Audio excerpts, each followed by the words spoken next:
Lawyers चुनाव के संयुक्त मंत्री प्रकाशन पद पर एल्डर्स कमेटी पर गड़बड़ी का आरोप लगा है। 20 फरवरी को लायर्स एसोसिएशन के चुनाव संपन्न हुए थे, जिसमें संयुक्त मंत्री प्रकाशन के पद के लिए प्रत्याशी भानु प्रताप थे। मतगणना के दौरान प्रत्याशी और उनके सहयोगी अधिवक्ताओं ने एल्डर्स कमेटी की गड़बड़ियां पकड़ ली, जिस कारण भानु प्रताप के साथ ही अधिवक्ता ऋषभ अवस्थी का कहना है कि इसी पद के दूसरे प्रत्याशी को एल्डर्स कमेटी ने लेटर जारी कर विजयी घोषित कर दिया।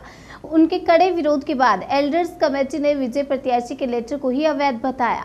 ऋषभ के अनुसार मतगणना के दिन ही उनके विरोधी प्रत्याशी को लेटर जारी करना और फिर हंगामे के बाद अपने ही लेटर को अवैध बताना एल्डर्स कमेटी की कार्यप्रणाली पर प्रश्न चिन्ह लगाता है।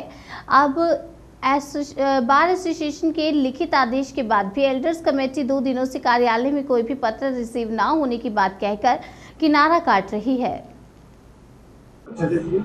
अब मेरा नाम ऋषभ अवस्थी एडवोकेट है और मैं पूर्व संयुक्त मंत्री कानपुर बार एसोसिएशन का हूँ और वर्तमान में भानु प्रताप सिंह चौहान जो कि प्रत्याशी हैं लायर्स एसोसिएशन के चुनाव में प्रकाशन पद पर, उनका प्रतिनिधि भी हूँ। सर, आप लोग चुनाव की दोबारा मांग कर रहे हैं, क्या मामला है? सर्वप्रथम तो मैं बताना चाहूँगा कि 20 फरवरी को लायर्स एसोसिएशन द्वारा एक मतदान कराया गया, जिस मतदान में हमारे प्रत्याशी भानु प्रताप सिंह चौहान संयुक्त मंत्री प्रकाशन पद पर सम्मिलित हुए थे और 22 तारीख को मतगणना हुई थी हमारे पद पर। जब हमारी मतगणना हुई थी तो वहां पर हमने बहुत सी धांधलियां पकड़ी थी, जिन धांधलियों को देखते हुए हमने एल्डर्स कमेटी को तत्काल उसी समय एक प्रार्थना पत्र दिया था और जिस पर हमने कहा था कि हमारी रिकाउंटिंग कराई जाए। रिकाउंटिंग का मुख्य कारण था कि वर्तमान समय में 4940 जो कुल मत पड़े थे, उनमें से एल्डर्स कमेटी द्वारा केवल 4840 मत ही शो हो पाए थे। आप दोबारा रिकाउंटिंग की मांग कर रहे थे, क्या दोबारा रिकाउंटिंग नहीं हो सकती थी? रिकाउंटिंग की जब हमने मांग करी थी तो सरे से निकार दिया गया था और पहले तो हमें 1 दिन का समय दिया गया था और उस 1 दिन समय के बाद भी हमें कोई उचित आश्वासन नहीं मिला और हमको फिर 1 दिन टाल दिया गया था और पेपरों के माध्यम से हमें पता चला कि रिकाउंटिंग हमारी स्वीकार नहीं हुई और मनीष गौड़ को विजयी घोषित कर दिया गया। उसके उपरांत हम bar council of Uttar Pradesh गए थे, बार काउंसिल ऑफ इंडिया गए थे। वहाँ से माननीय उपाध्यक्ष श्री त्रिपाठी जी द्वारा एक आदेश हुआ था कि हमारे संयुक्त मंत्री प्रकाशन पद पर रिकाउंटिंग कराई जाए।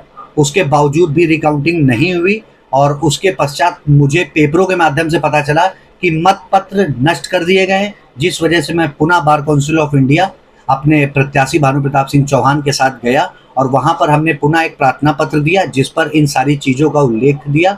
उसके पश्चात बार काउंसिल ऑफ इंडिया के उपाध्यक्ष जी द्वारा ये आदेश पारित हुआ कि पुनः मतदान कराया जाए। ऋषभ जी, आपका सीधा आरोप है कि एल्डर्स कमेटी ने एक कैंडिडेट के साथ मिलके ये सारा काम किया है। जी, क्या इस पे आप क्या कहना चाहेंगे? इस पे मैं ये कहना चाहूँगा कि जो मेरा आरोप है वो पूर्णतः सिद्ध आरोप है और उससे रिलेटेड समस्त साक्ष्य मेरे पास हैं, जिनको मैंने बार काउंसिल ऑफ इंडिया को मुहैया करा दिए हैं। वो समस्त जितने भी साक्ष्य थे।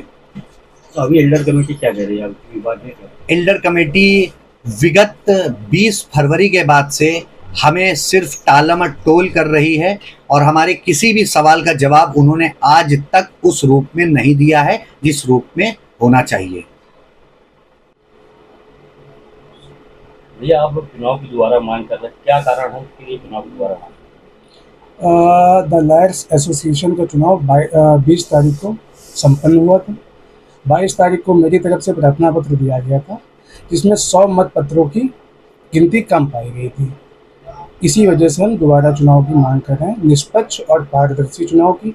आप हमेशा कहते आ रहे थे कि पूर्व सैनिकों द्वारा चुनाव हो रहा है और पूर्व सैनिक चुनाव करा रहे हैं, निष्पक्ष चुनाव होगा। लेकिन अगर निष्पक्ष चुनाव हो रहा था तो 100 वोटों की काउंटिंग गई कहाँ, 100 मत पत्र कहाँ गए? इस वजह से हम दोबारा चुनाव की मांग कर रहे हैं। अभी तक क्या कार्रवाई हुई? अभी तक एक प्रार्थना पत्र मेरा बार काउंसिल ऑफ इंडिया को गया था। बार काउंसिल ऑफ इंडिया से आदेश हुआ है, एक प्रतिलिपि जो उन्होंने मेरी प्रतिलिपि मुझे सौंपी है दोबारा चुनाव के लिए। एल्डर कमेटी से आपकी बात हुई? उन्होंने बोला एल्डर्स कमेटी से हमारी पूर्व में बात हुई थी, उन्होंने मेरी कोई बात नहीं मानी। उन्होंने कहा कि मैं जो चुनाव करवा रहा हूँ ऐसे ही चुनाव करवाऊँगा। ठीक है, आपको जो करना हो, जो उचित लगे वो करिए।